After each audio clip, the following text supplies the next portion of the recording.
Once there was a man in the world who was soured on discovering that his disposition was cowardly and vicious, and he visited his consequent disgust on society at large.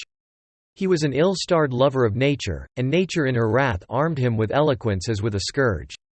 He dared to plead the cause of ignorance in the face of science, of savagery in the face of civilization, of all low-life deeps in the face of all social heights. Instinctively the populace pelted this maniac, yet he was welcomed by the great and lionized by women. His success was so signal that, by revulsion, his hatred of humanity increased, and he ended in suicide as the final issue of his rage and disgust. After his death the world was shaken in its attempts to realize the dreams of Jean-Jacques Rousseau, and that silent conspiracy which ever since the murder of Jacques de Molay had sworn destruction to the social edifice, inaugurated in Rue Plâtrière, and in the very house where Rousseau had once lived, a Masonic lodge, with the fanatic of Geneva as its patron saint. This lodge became the center of the revolutionary propaganda, and thither came a prince of the blood royal, vowing destruction to the successors of Philip the Fair over the tomb of the Templar. It was the nobility of the 18th century which corrupted the people. The aristocracy of that period were seized with a mania for equality, which took its rise in the orgies of the Regency.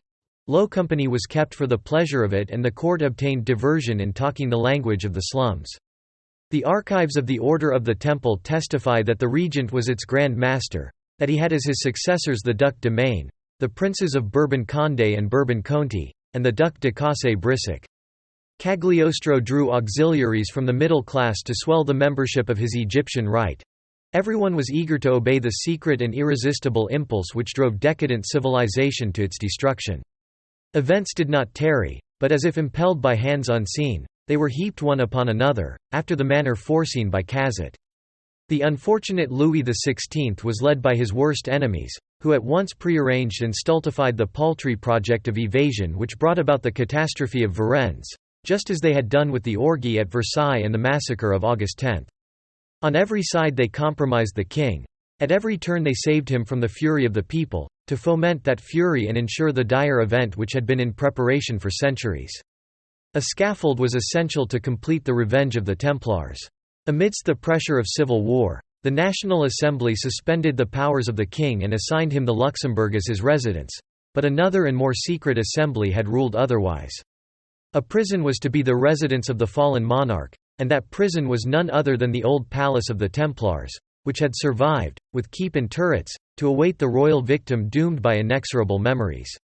There he was duly interned, while the flower of French ecclesiasticism was either in exile or at the abbey. Artillery thundered on the Pont Neuf, menacing posters proclaimed that the country was in danger, unknown personages organized successive slaughters, while a hideous and gigantic being, covered with a long beard, was to be seen wheresoever there were priests to murder.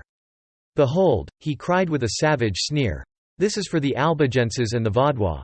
This is for the Templars, this for Saint Bartholomew, and this for the exiles of the Cevennes." As one who was beside himself, he smote unceasingly, now with the sabre and now with axe or club. Arms broke and were replaced in his hands. From head to foot he was clothed in blood, swearing with frightful blasphemies that in blood only he would wash. It was this man who proposed the toast of the nation to the angelical M'Diel de Sombreuil. Meanwhile another angel prayed and wept in the tower of the temple, offering to God her own sufferings and those of 2 children to obtain pardon for the royalty of France. All the agonies and all the tears of that virgin martyr, the saintly me, Elizabeth, were necessary for the expiation of the imbecile joys which characterized courtesans like me, de Pompadour and me, du Barry. Jacobinism had received its distinctive name before the old Church of the Jacobins was chosen as the headquarters of conspiracy. It was derived from the name Jacques, an ominous symbol and one which spelt revolution. French iconoclasts have always been called Jacques. That philosopher whose fatal celebrity prepared new Jacqueries and was a peg on which to hang the sanguinary projects of Johannite schemers bore the name of Jean-Jacques, while those who were prime movers in the French Revolution had sworn in secret the destruction of throne and altar over the tomb of Jacques de Molay. At the very moment when Louis XVI suffered under the axe of revolution, the man with a long beard, that wandering Jew, significant of vengeance and murder, ascended the scaffold and, confronting the appalled spectators, took the royal blood in both hands, casting it over the heads of the people, and crying with his terrible voice, "People of France, I baptize you in the name of Jacques and of liberty." So ended half of the work, and it was henceforth against the Pope that the army of the Temple directed all its efforts. Spoliation of churches, profanation of sacred things, mock processions, inauguration of the cultus of reason in the metropolis of Paris—these were the signals in chief of the war in its new phase. The Pope was burnt in effigy at the Palais Royal, and presently the armies of the Republic prepared to march on Rome. Jacques de Molay and his companions were martyrs possibly, but their avengers dishonoured their memory. Royalty was regenerated on the scaffold of Louis XVI. The Church triumphed in the captivity of Pius VI, when he was taken a prisoner to Valence, perishing of fatigue and suffering. But the unworthy successors of that old chivalry of the Temple perished in their turn, overwhelmed by disastrous victory. Signal abuses had characterized the ecclesiastical state and grave scandals were entailed by the misfortune of great riches. But when the riches melted away, the preeminent virtues returned. Such transitory disasters and such a spiritual triumph were predicted in the Apocalypse of Saint Methodius, to which reference has been made already. We have a black-letter copy of the work mentioned, printed in 1527 and embellished with amazing designs. Unworthy priests are shown in the act of casting the sacred elements to swine. The populace in a state of rebellion are seen assassinating the priests and breaking their sacramental vessels on their heads. The Pope appears as a prisoner in the hands of soldiers. A crowned knight raises with one hand the standard of France, and with the other draws his sword against Italy.